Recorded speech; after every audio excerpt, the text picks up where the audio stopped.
welcome to this week's edition of the Casual Shooters Podcast, your premier podcast for the casual shooter. This week you have me and Leo. Good evening. Yo, yo, yo. Our week. That's how the week's been going. Yes. Wow. Okay.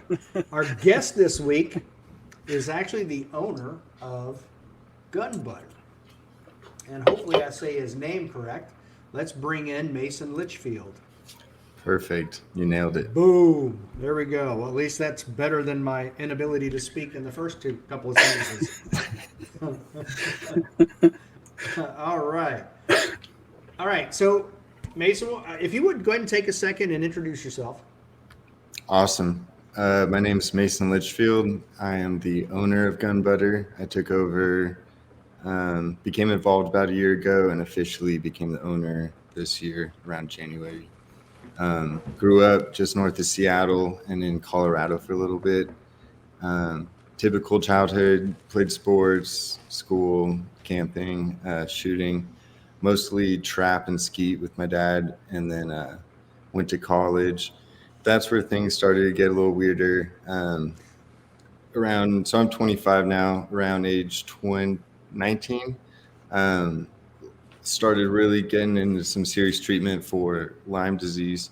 And so when I came out of that last year, I just went head first into this gun industry with Gun Butter, and here I am.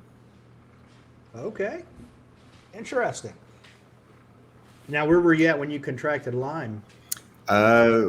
We believe my mother passed it to me and some siblings. It took about 8 years to diagnose, and then 5 years to become functioning. So I'm doing well. I'm not where I used to be. So I did make the BYU lacrosse team. I was like 215 pounds, doing really well. And then some stressful events occurred, and I dropped down to like 95 pounds pretty quick. Whoa. And so I've had to do, hours and hours, countless months of different IV therapies, antibiotics, you name it. And then lots of months in Mexico, getting some really gnarly stuff. So doing much better, and just glad to be alive. Wow. Holy cow. Yeah, pretty gnarly stuff. So I definitely have some personal belief and passion behind the idea that you should be able to protect yourself and do what you want physically, medically, whatever that may be, and protect that by any means. Yeah, I bet you do. I mean, that's personal experience. Whew. Okay. Yeah, sorry to open up a little heavy. Oh, but, no. There's going to be some people on this episode that are like, man, I have failed at life. No. Do better, everybody. All right, so we start off with some questions that are personalized to get to know the guest. A lot of times they're the most difficult questions we ask people. So that's where we're going to start. Awesome. Take it away, Leo. Now, I will say after that, I don't know if these are going to be all that difficult, but we're going to try. So for question number 1 is, what is your favorite movie? I listened, so I did a little preparing. I knew you'd ask a couple of these. So the other day, I love anything comedy. I just watched Talladega Nights, so we'll go with that. If you ain't first, you're last. Exactly. Can't go wrong with Talladega Nights. We got Dave already in the correct attire for some Talladega. So that's right. There we go. There's a cougar in the car. We have pictures of him with that cougar in the car, actually. Yes. Awesome. Yeah, he's at Talladega Speedway. Yeah. This movie strikes home very personal for Dave as well, so that's good. Awesome. Our next question is always interesting because we have people that don't know what books are, and we have people that are very well read. So this could go either way.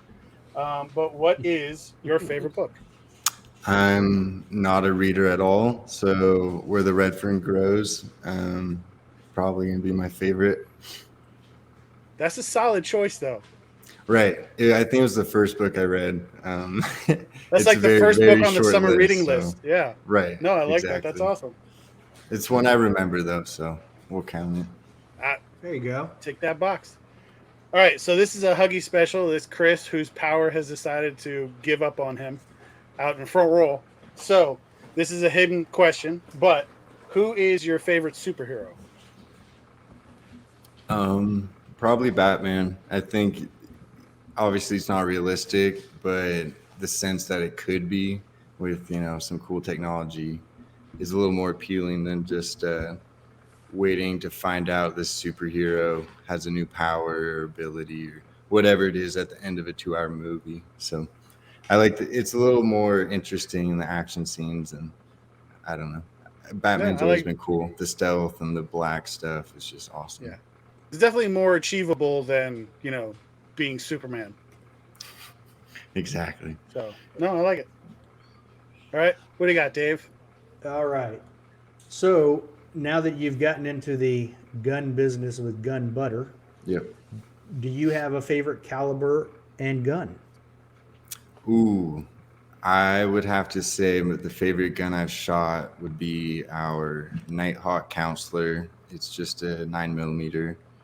Um, it's just for how small it is, it really shoots like a full size 2011 of sorts. I mean, it's just awesome. Looks perfect, feels awesome. Anything Nighthawk probably going to be my favorite. Okay. We're good friends with them. They've worked with us a long time. Definitely gonna continue our partnership and friendship with all the Nighthawk guys. I believe they have a relationship with Tim Heron too. Who's is that Gibbs? Am I right there, Leo, or am I wrong? To be honest, I don't recall specifically, but Okay. either way, it's a good manufacturer. So Yeah. Yeah. Okay. All right. Now you're telling me that you found out recently that a bunch of military units have been utilizing this stuff? Yep. So as I've taken over this business, it's been a lot of digging, gathering physical documents, searching old forums, piecing together the whole history of this product. The previous owner didn't have a strong bookkeeping or record of all these testimonials or uses of the product. And so it's always interesting to get these phone calls from different militaries or operators around the world, primarily the US, telling me their experiences with the product and how they came to know it. And so lately, I got a call from, he's a private contractor now, but he went all the way through Delta Force and stuff like that. And I guess at one point, the product was pretty standard with every Delta Force group across Afghanistan at one point. And then to date, about half of the special operations units use the product. And so that's primarily going to be our grease, anything piston powered, generally, automatic up, you're going to use the grease, but they do use the lubricant as well. And so obviously that goes on their weapons, sidearms up through, the M249s. We even have a video of some guys throwing 2 grease syringes in a helicopter bearing, built it all back up and took off right there. And so it's just crazy learning all the different uses and applications these guys have used it on. And they're really the ones, in those extreme conditions when that, every little piece matters, every malfunction matters. It's their life on the line, especially with some of these private contracting guys. And so, there's no way out if things go wrong. And so it's been awesome. And so, it's passed all the military testing. That would be the sand test, 10,000 rounds while they're dumping Afghanistan shipped in sand on the weapon, pouring water, all that stuff. So Initially, I know when it got overseas during Operation Desert Storm, they went from applying their M249s every, I believe, 3 hours to every 3 days. The stuff just wouldn't burn up, and that super fine moon dust just turned all the lubricants and oils they had into putty. And so when they got this out there, it was just game changing. Desert Storm. It goes way back. Mark, he was a professional and competitive shooter, Mark Turney, up in the Seattle area. And he wasn't loving any of the oils. And so he hired a bunch of Boeing aerospace engineers for about 3-4 years to come up with a lubricant. Every time they'd give him an option, he would stick it in the freezer. If it acted different at all, he'd send it back. Repeated this on and on and on. And eventually they got it whipped up. And the original crew, I believe, was him. Todd Jarrett was around, and Taryn Butler. He was a younger guy at the time. He was like the third or fourth guy to ever try it. And so he was on the team for years and years. We have a great testimonial from him, having no malfunctions the last 7 years since he's used it. So it's just all these hidden, there's the deep, long, hidden history that I'm just piecing together before I come back out with a whole new branding and marketing angle, I guess. Because obviously we have a lot of the military and tactical guys using it, but there's also a lot of benefits that go with the competitive scene. And that's where a lot of our focus has been this last year with, Rob over at Atlas and guys of that sort. Okay. Yeah, Matt Hempel and Rob Epifania. They use it. Yep. That's how I actually found out about it, was through those guys. Rob's awesome. I can't say enough good about that guy. He's a workhorse. He is. He's up at 4 or 5, like messaging me stuff while he's working out or something. I don't know. Sonic cleaning all of his parts. Right. Using the purple juice. Yeah, we just talked about that the last podcast we had. Yeah, it was crazy. You should just text him back. Go back to sleep, Rob. It's too early. Because he's East Coast time, and you're definitely not East Coast time. So it's a bit of a difference, just 2-3 hours. No big deal. It's ridiculous. So we're just here in Salt Lake City now. There's a few other people, a bunch of competitors out that way. Yeah, I had no idea. I mean, even Todd Jarrett was much younger back then. Everybody was. He's over with Hops and Staccato now, and that's cool. But right, he was with us for years and years. He's a great shooter, obviously. Yeah, for sure. So what? I assume then that the chemical makeup is proprietary and obviously guarded. Yep. So we haven't. What is it? Not trademarked. What's it called? Patented the formula because we don't want to say what's in it. There's a few ingredients. It's all American source, different lubricants, oils, synthetic greases, you name it, that come into this formula. And there's a few of those that if we just even said what they were, we know other companies would follow. It allows it to have that thicker grease aspect to it without all the negatives that generally come with that, the gunking up, the freezing up, things of that sort. So as far as our actual grease goes, the trigger butter we call it now, it's a much thinner, lighter grease than most, but our lubricant is much thicker and heavier than most lubricants. Okay, well, we won't let anybody know that it's actually beaver fat. Yeah. You're good. Right. We have Rob. I was going to call it a different way. I'm glad you said what you said instead of what I was going to say.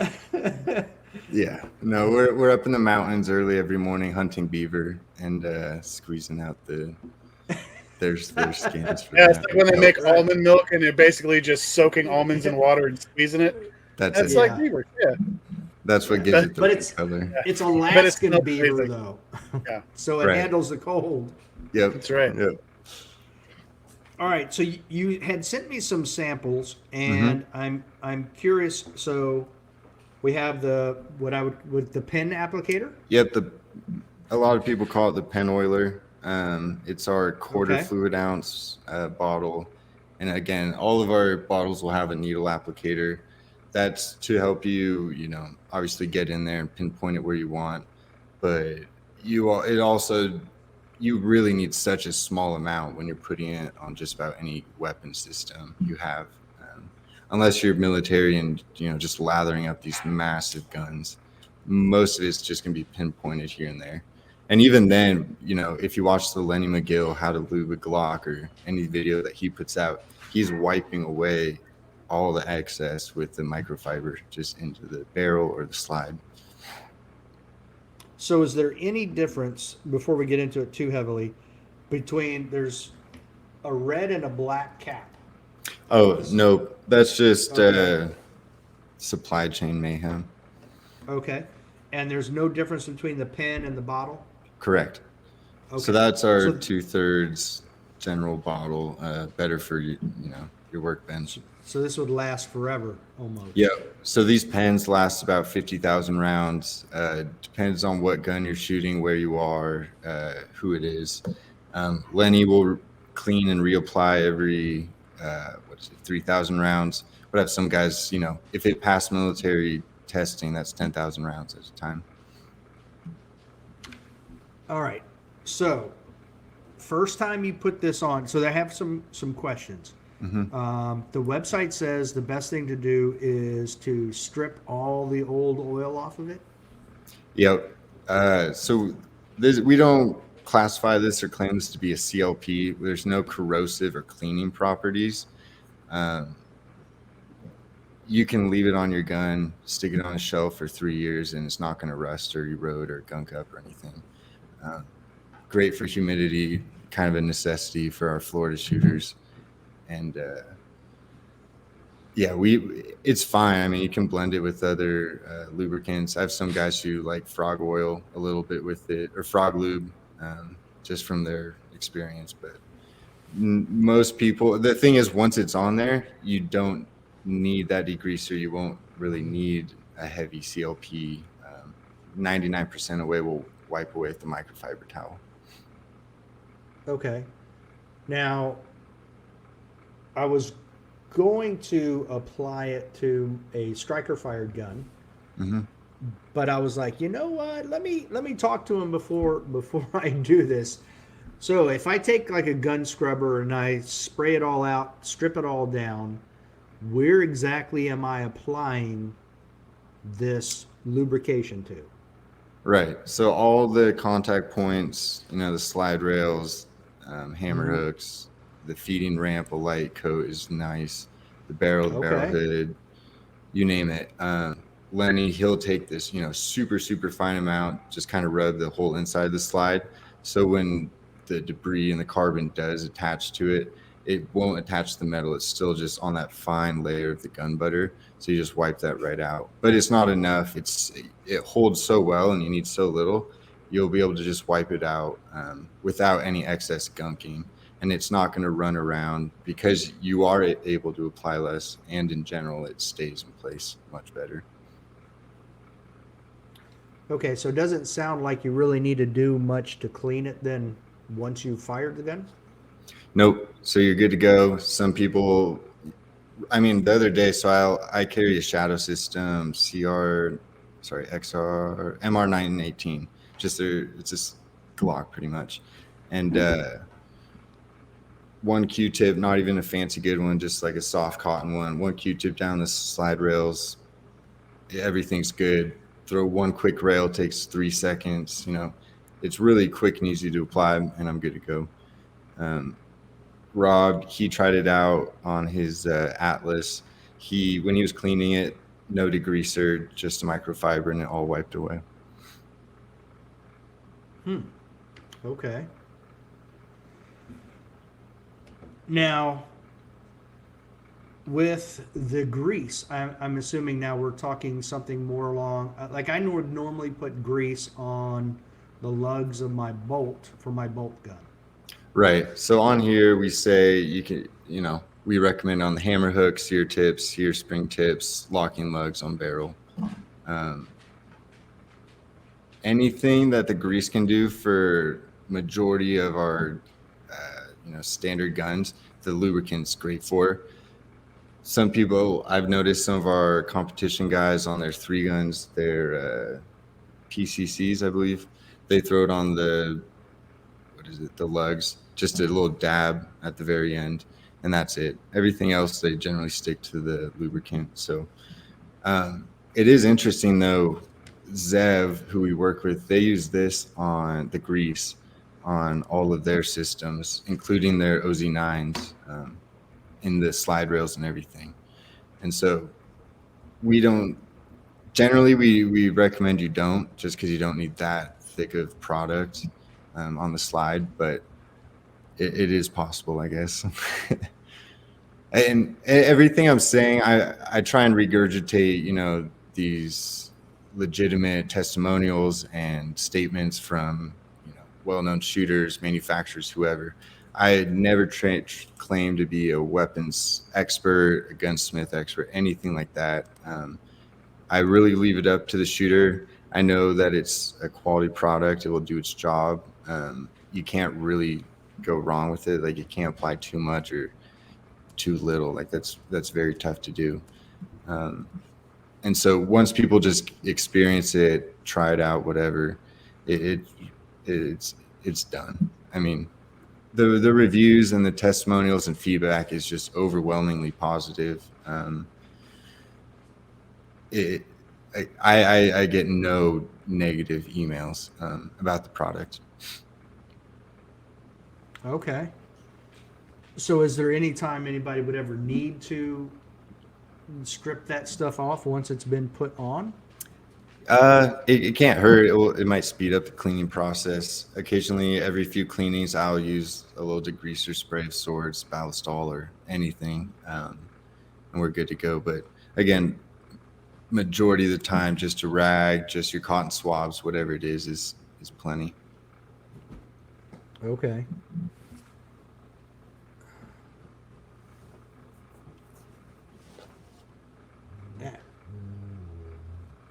If I remember, I had read something where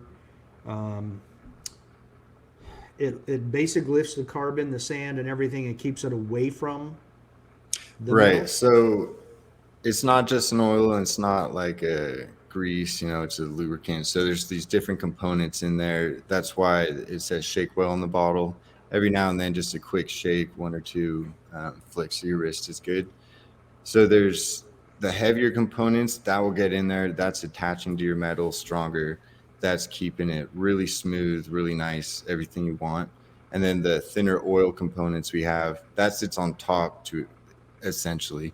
And all the carbon, all the debris that comes in, the metal shavings, it's attached to that and it's pushed out from the contact point. So there's always still going to be some lubricant wherever that metal is, even after thousands of rounds on your bolt carrier group. Wipe it away with microfiber and you'll still see a sheen of red generally. The oil on top just keeps the dirt and stuff away. So it will still be there. I mean, when you wipe it away with a white rag, you'll see plenty of carbon and black, but your gun will be much cleaner, and it protects it awesome. It's awesome for a break-in period, getting especially those snug guns running nice. So I feel like it would be like Mobile One, where your parts don't break down, so they don't break in. It certainly helps. A lot of the oils and lubricants on the market, especially anything that claims CLP, they're just really thin motor oils most of the time. I'm not gonna speak bad about any in particular. Some are water-based, some claim the ceramic stuff, this and the other. All of our stuff, the different labs and manufacturers from all the different ingredients we use, we let them do most of the heavy lifting on the technology now. I could have never come up with this formula. Luckily, we had those Boeing aerospace engineers do the heavy lifting and all of the creation on that part. So now I just get to work on the manufacturing, the marketing, the branding, every little thing in between. So as much as I've been learning about the gun community, I've just been learning about business in general. So are the aerospace engineers like consultants, or are they actually part of the? No, they were hired as a consultants essentially years and years ago. They're not in Okay. connection or work with us anymore. So are there any other industries outside of the firearms industry where this is used that you're aware of, or? Yeah, so we had a lot of people, and I still get calls about people using it on their fishing reels. They love it, the grease primarily, but some use the lubricant. And then turns out we had a lot of pro cyclists actually using it on their bike chains. And so we Okay. lightened up that formula and a hair and just released that with one of my partners. He's a professional cyclist. So we just launched that as bike butter. So we own all the trademarks for anything with an industrial lubricant using the word butter. So eventually maybe we'll have real butter and door butter and all the other things. But I mean, it works great on your door hinges, car hinges, anything like that. Years and years. All right, I can't seem to find it now, but if I remember correctly, I saw there it is. You got to do one that's called colon butter. That's a different industry, and there's a few lubricants with the word butter over there. So It just popped into my head. I was like, oh my gosh, colon butter. I think boy butter is a popular one. Oh goodness. Oh goodness. Broad interpretation there. Yeah, Right. we just took a left turn. Right. Now, how are you? So the biggest thing that with my background, the thing that we found was in colder temperatures, like the Mark had found, was, it'll make your weapons operate very sluggishly at best. And it's funny, I just pulled, after I got your stuff, I pulled a pistol out that I had lubed up several years back and had just been sitting in the safe, and found the trigger was sluggish. So I actually stripped that down with gun scrubber and cleaned that up to get that working properly. But do you know how they came up with the negative 70 degrees to 400 Fahrenheit operating? Right. So with the safety data sheet, I think it's proven 100% the lubricant is good, negative 40. But we have footage of some who was it? The 51st Brigade. They were up at Khyber Pass 20 years ago, pouring gun butter bottle to bottle with a thermometer behind them reading negative 70. Okay, that's impressive. Yeah. So, and then, the 700, again, the safety data sheet, that will prove totally good to go. No change in anything up to 400, I believe. But when it's running a machine gun for 10,000 rounds at a time, not burning up, we know it withstands much more than 700. Okay, yeah, that's a hot barrel. It's a really Right. hot barrel. Right. And that would be with the grease, but they did actually test a lot of weapons with the lubricant where they should have used the grease, and it passed just fine. So I'm confident both will withstand heat perfectly. The grease alone is going to slow you up a little bit. That's why I don't recommend it on a barrel or a slide, sorry. But the lubricant allowing for that as fast of cycle rate as possible, that's where Rob really found he liked the product. Every millisecond with his gun matters. And so his gun being able to run at full speed humanly possible with the guy who's as fast as humanly possible, it adds up. Yeah, for sure. I could definitely see that, especially for him. I don't know that it matters for me as much, but for him, sure. I wish we could attribute some of our products benefits to his reload speed, but that's all him, unfortunately. Yeah, that's ridiculous. Right. Him and Jay Beal both. They're ridiculous. Yep. So what you were talking about was the maximizing the cyclic rate of fire on the firearm. There you go. So I also had another vet. I believe he was a Marine, and he was talking about throwing that, using gun butter all over. What's the handheld grenade launcher called? It was some sort of automatic grenade launcher, and it's a huge 10-inch block, 12-inch block on there, just going crazy. So he said when they threw butter on, they'd never seen it run so quick, and they refused to use anything else from that point on, him and his team. Interesting. Okay. It would be very. I'm going to have to reach out to some other people and see if anybody's used it anywhere, because I know a lot of people who were over there. So I'll have to. I know a lot of the higher ups around Fort Sills use and are big fans of it. Okay. I'm trying to remember what's at Fort Sill, but I can't. That's Army, so I don't know. Yeah, that's just the big artillery training base camp. Any and anyone, sorry, not any and everyone, a lot of people shooting a gun go there to learn. There you go.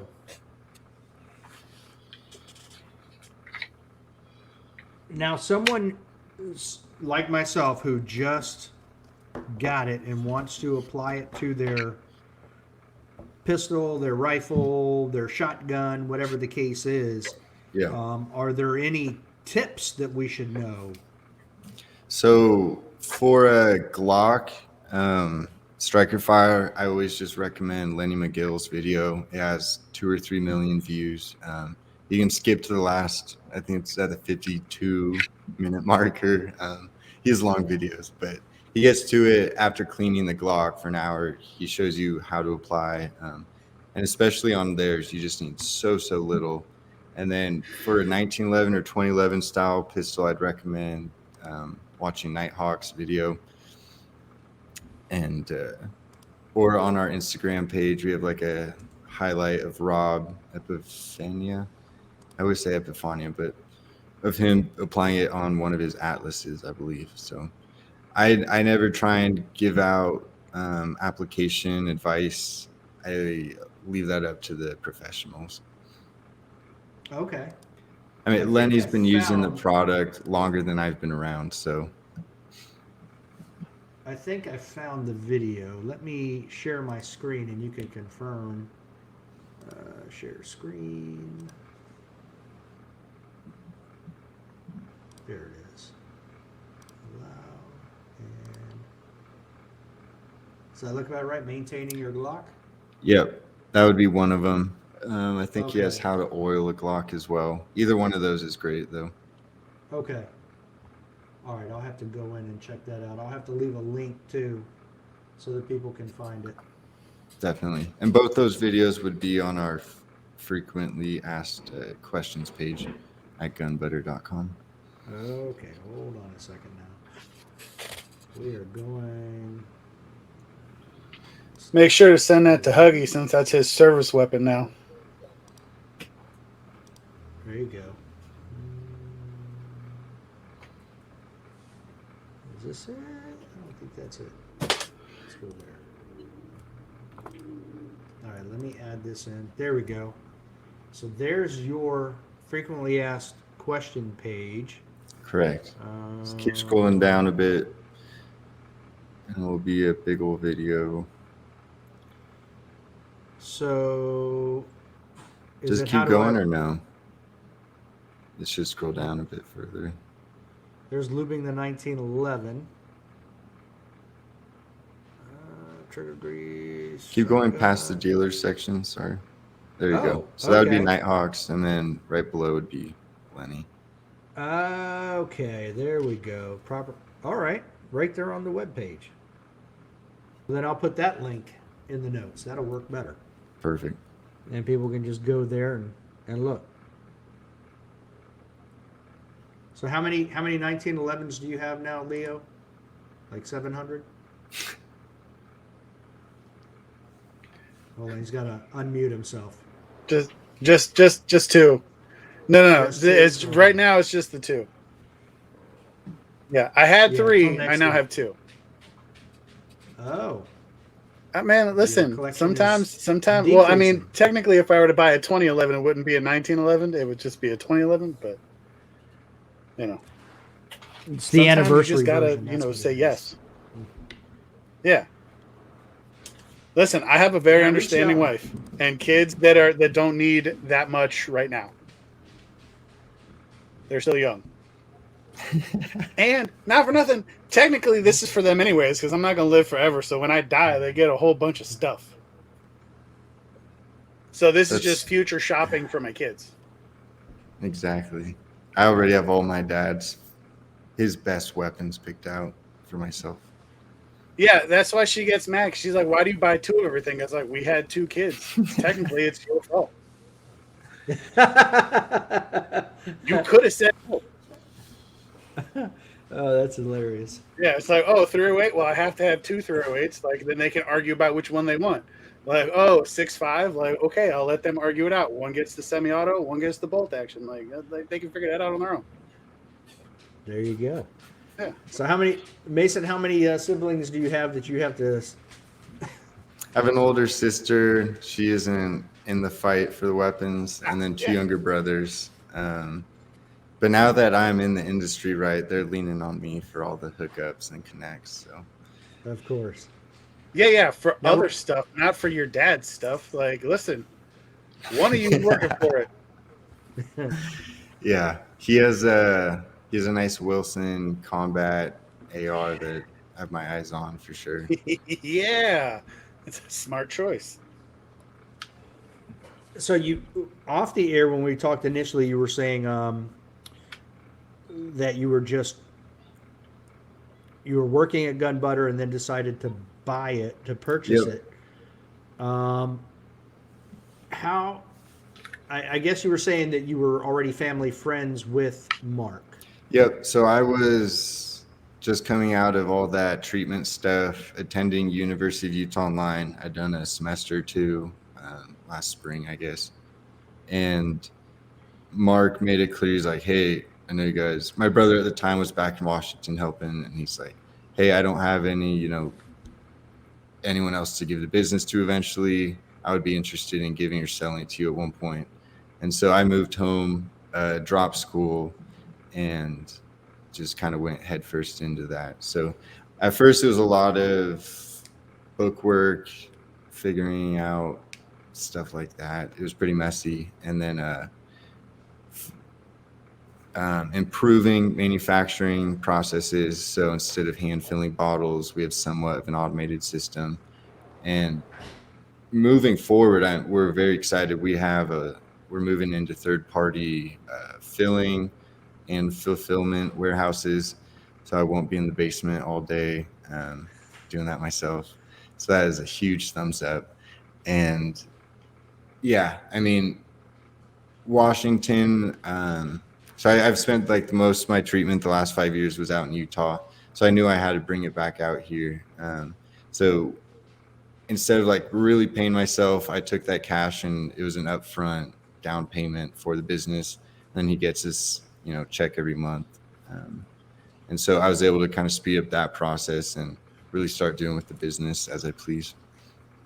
Now, did you have any experience with automation and all of No. this? Or was it No, learn as you go? This has been a 5 a.m. to midnight experiment every day the last year. I mean, it's just been crazy. I met Rob within the first 20 minutes of SHOT Show last year, and that was my first like gun event ever, beyond the small weekend ones. And so it's just interesting to see how things play out. Same thing, I met the 1911 Syndicate and those guys within the first couple minutes at SHOT Show, and now we're good friends. So 2022 or 2020? No, 2021 was canceled. Yeah, so it would have been last January or February this year. Okay, yeah, January. Yeah, I was there. I didn't see you guys. I didn't see Rob, but The that place Atlas was booth large. it was crazy. The Atlas booth stood out. It was just fluorescent blue they had like 10 guys with the blue polos. So I was able to meet several of them, but Rob really, we really connected. Well, he's also easy to see. He's like 7 foot tall, and Yeah, we look eye to eye. I'm 6'4" myself. Oh, cool. What? Well, hey, you know what? You can go out and be a national champion probably tomorrow. Yeah, me, Nils, and Rob, right? Yeah, There you go. Yeah. You've met most of the prerequisites already. Perfect. You didn't grow up on a farm, did you? No. Okay, you're probably not gonna make it then. Sorry. I know. Homeschool? Next time. Were you home? Not homeschooled. I attended, normal high school and all that. Went to BYU for a year treatment, and then University of Utah for a semester. So I'm around my associates, maybe, but I don't think I will never go back. Oh, okay. Well, to go from 6'4", 215 to 6'4" and 95 pounds, holy cow, you must have looked frail. Yeah. Did you ever see The Machinist? No, I don't think so. Oh, well, you probably don't need to. You lived it, so I wouldn't worry Slender, about watching that. Yeah. I mean, any Slender Man or like zombie reference is pretty accurate. It was brutal. I was just skin and bones. So. Wow. So have you I'm regained? telling you, if you're listening to this podcast and you complain about your day, I don't even want to hear it. Yeah. That man has been through some stuff. Have you regained at least half of your weight back, or are you still? Yeah, so I'm up to like 170 now. So I'm working on it. Okay.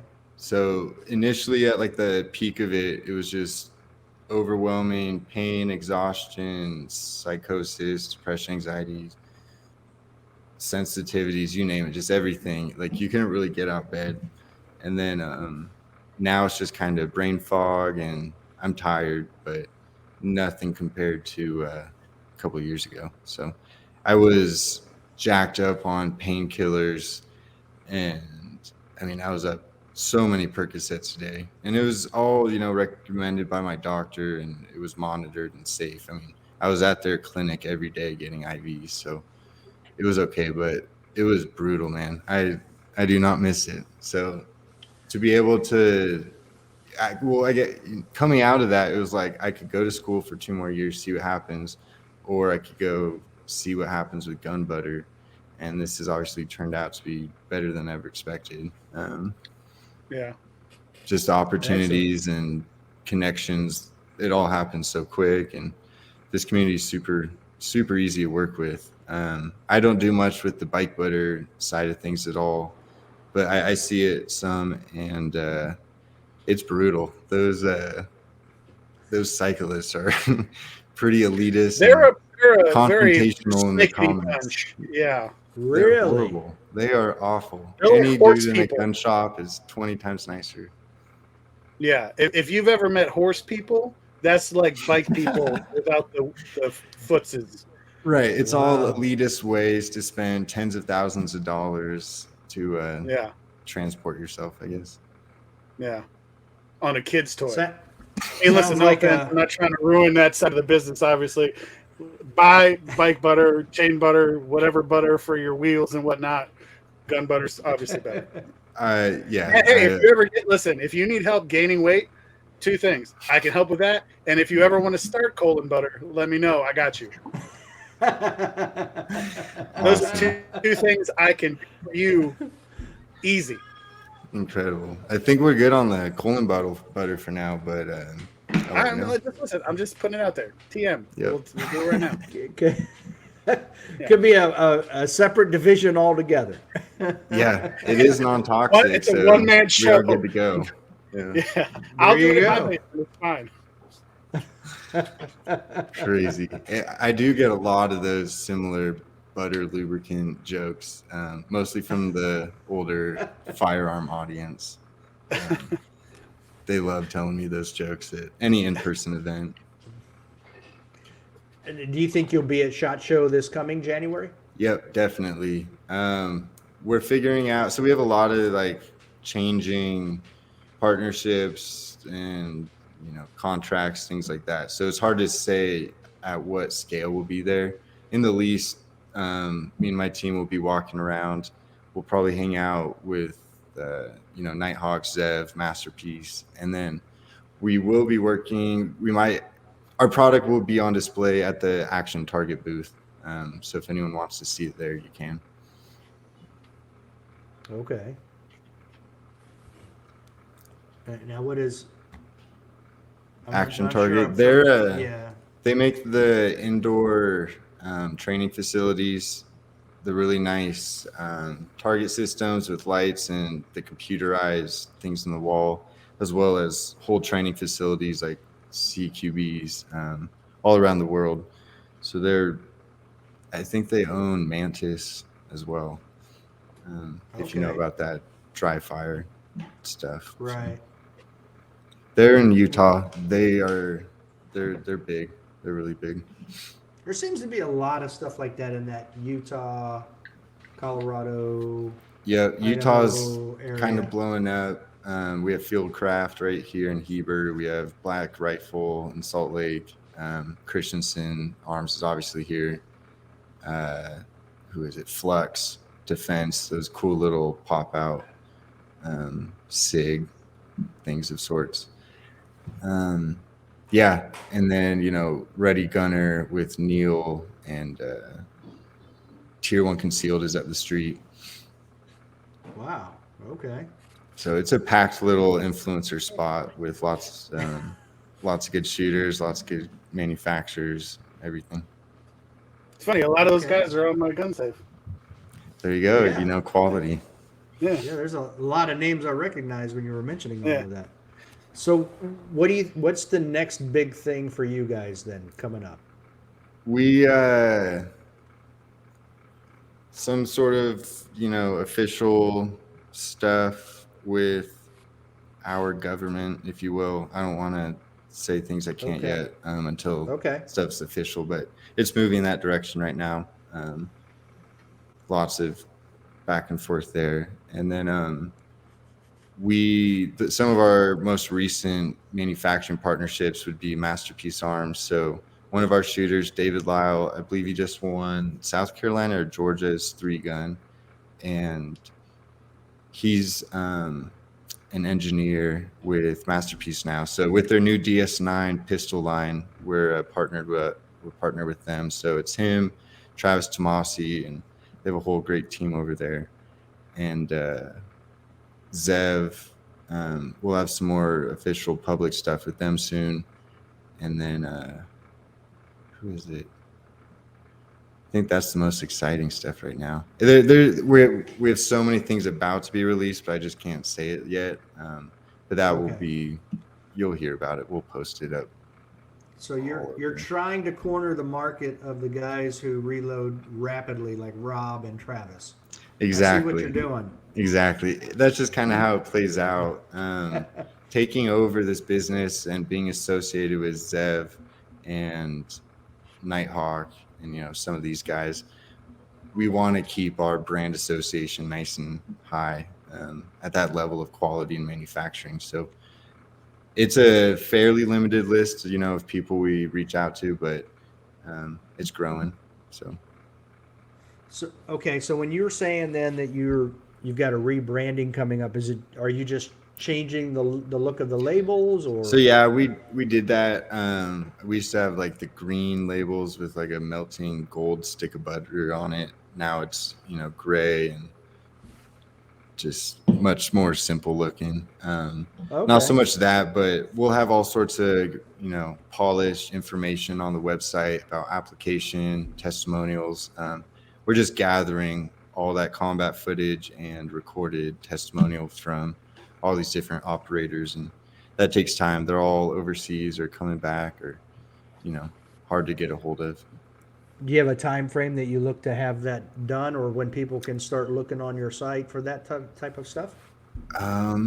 By the end of the year, no. Okay. No hard time frame, unfortunately. So do you guys have like a YouTube channel, or are you going to start one to put all this stuff, or are you just going to link it all on your website? It will all be linked. Most of the quality information is coming from these skilled shooters or skilled gunsmiths.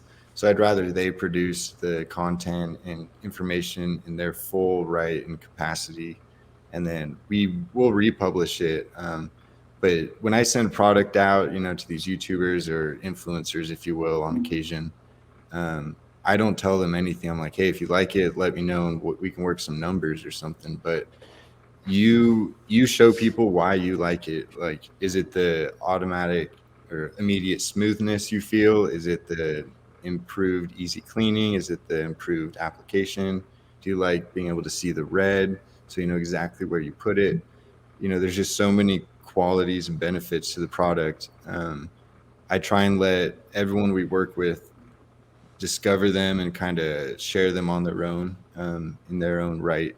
And so with Rob, we chatted for a while. He's like, hey, I'm going to post, I'll let you know beforehand, but if I don't like it, I'm going to tell people I don't like it. I'm like, perfect. Like, all I can ask for is a fully honest review. Like, I have full confidence in the product. We have such a crazy long, rich history, on the craziest weapons to the craziest environments. I'm so confident it can handle, 99% of shooting around the country, let alone competitive shooters who are cleaning and maintaining their weapons weekly. Now, you mentioned Florida earlier.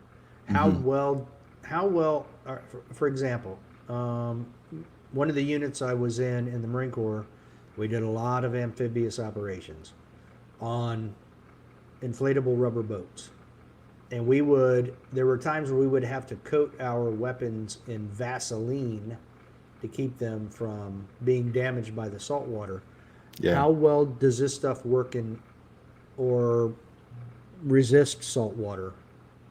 It's on an old 1911 forum page somewhere. Some guy put it to the test, stuck, gun buttered up screw and another screw in some acid of sorts, pulled it out, and same with water.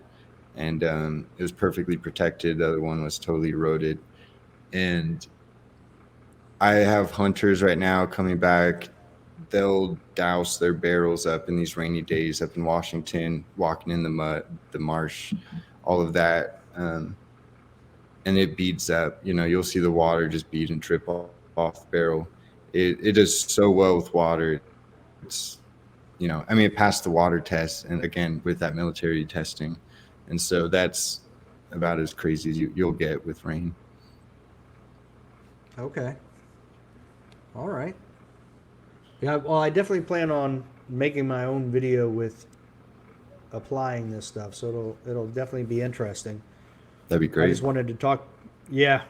I wanted to get you on the show and talk about it first to make sure I didn't mess it up. So, yeah, the product speaks for itself. It really, I can't speak to its full abilities by any means. I'm continually learning new qualities and histories of the product weekly. So, well, I definitely think the first thing I noticed and I loved was, like you were saying, every single applicator has the needle tip. So that is fantastic. Mark was the first one to do it 25 years ago, he claims, for the gun oils. A lot of people have followed suit, obviously, but it's a very fine gauge needle. So even with some of these other ones, I think Lucas has a needle on theirs technically, but it's a much larger gauge. So, well, and with a lot of other ones, you have to buy that separately. It doesn't come with that automatically, which is like, another added cost of using another, whatever brand it is. It's like, you want the needle applicator tip, you got to buy it with the package or whatever. I've seen that. So luckily with this one's obviously better for the range. It's also great for kits and like plate carriers. And then keeps this one, it's obviously more prone to break, but you can screw both caps off and refill however you need. Okay. Now the pin, I assume it's disposable then once it runs out, that's it? Okay. So you could buy or refill it with your 2/3 if you want. You can screw that off as well. Oh, you can. So you can refill it. Yeah, just that little metal piece right up here. So I just Yeah, use okay. pliers when I'm closing these up. Okay. Now, do you guys? I didn't notice anything bigger than the 2/3 of an ounce. Do you So plan on we selling? Yeah, we have a 1 ounce bottle releasing this fall, we'll say. And so Okay. once that's released, all the prices will continue to drop. We've already dropped them a little bit. I mean, they've been set high for a very long time. So 20 years ago, I mean, that was a very large amount of money for such a small bottle of lubricant. So we're aware, and like, yeah, the value is there because you need so much less and lasts so much longer, even though it's much smaller than a $5 big bottle of gun oil at the shop. It does technically weigh out in value. We still want to keep it competitive financially, so we're just continuing to drop the price as we increase our manufacturing abilities. So we're getting very close to. Um, it's just a huge sum of oil and greases and products we're mixing and buying at once to drop the price for you guys. Yeah, I can see now on your well, and I guess you have the old branding on the grease. Yeah, right there. So yeah, so there it is. So this would But be it the def- new one. Okay. But Okay. same thing. Yeah, I definitely like the logo with the looks like a reticle type of a thing Yep. with the gun butter inside. Okay. All right. Leo, do you have anything? I mean, not so much a question. I do think there's value in stating that it's always nice to see a company say like, "Hey, test our product and let us know. If you don't like it, tell us. But if you do, like there aren't a lot of companies that are willing to let other people do that and be like, it's either good or it's not, and we think it's good and we stand by it. So good for you guys. Like I think that's Yeah. probably going to help a lot, especially with rebranding. That you have the confidence in your product to go out there and be like, yeah, do your worst and see what happens. Like we believe in it. So that's Right. refreshing. Right. I appreciate that. A lot of, you'll go on YouTube and see these different gun oil lubricant comparison videos. And they're doing some like weird tests, like if it's lighter, heavier than water, and if that matters, I guess. And like a pressure test and this, that, and the other. And it's like run it on the gun, put in some somewhat conceivable environments, throw lots of mud, lots of dirt, water, freeze it, cook it in the sun, whatever. Make it make sense though. Like we're not here to compete who is the best looking lubricant, even though ours is the best looking. We're here for We already firearm won. performance. So it is nice. I mean, a lot of the oils are very thin, clear motor oil. Essentially, it's going to run away. It's messy to apply, and that gets in all the crevices, and that gunks up and causes issues. Well, it was interesting because you were talking about the moon dust, and my very first thought, and I was going to say something with Dave, is shooting down in Florida, and like you drop a mag down in Florida, and you're like, well, I'm done for the day. Like I'm not gonna be able, I gotta take out my brush and take it apart and clean it just because that is super fine dust. So Yep. I am sure that that's a great testing ground for anything like that because that stuff is horrific. We have a few guys down there. Top of my mind would be DJ with Guns and Butter TV, and then Jeff Wick. They're constantly testing it with that Florida shooting facility dirt. It's brutal. They send me photos and videos, and they're constantly handing out butter samples to other shooters having difficulties with those, with that dust. Yeah, it's John Wick's cousin, Jeff. Yeah. There you go. I was thinking the same thing. It's his long lost brother. That's it. Yeah, no, that's all I got. Okay. Well, Mason, thanks for coming on. We appreciate it. Yeah, thanks for having me. This was awesome. My first public appearance, if you will. Hopefully Okay, we hold worked on. too hard on you. No, This no, is, this was awesome, and I look forward to seeing you guys in Vegas. If I don't see you before then. Until next time. Don't be a little bitch. Yeah.